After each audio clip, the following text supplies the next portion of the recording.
Excellennial here with another story-based Excel tutorial.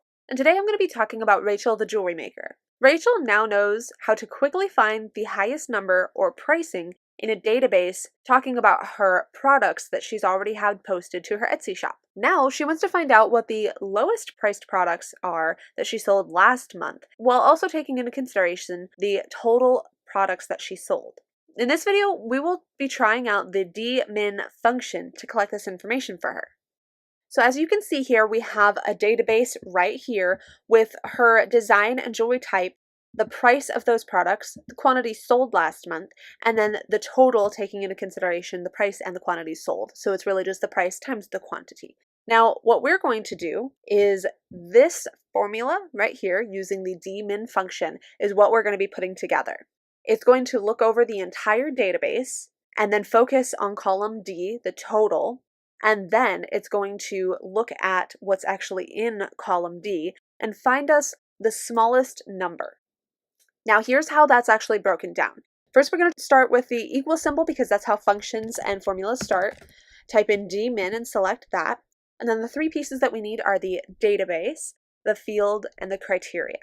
So the database is going to be A1 all the way to D19. When you select databases, you select it from the top left corner to the bottom right corner. Oh no, I missed one. Or, well, this is a good time to show you actually. The other option is the bottom right corner up to the top left corner. Either way works, but it helps you actually collect the entire database. So now I have A1 through D19 selected, and I'm going to type comma because I'm done selecting the database. But now the field that we're going to focus in on is the total column D. So to select the field, you actually choose the header. So that would be D1 where it says total. Now our criteria, we're going to type a comma because we're done with the field. Our criteria is going to be D2 through D19. And then press enter. That'll add in that last parenthesis at the end and give us the result.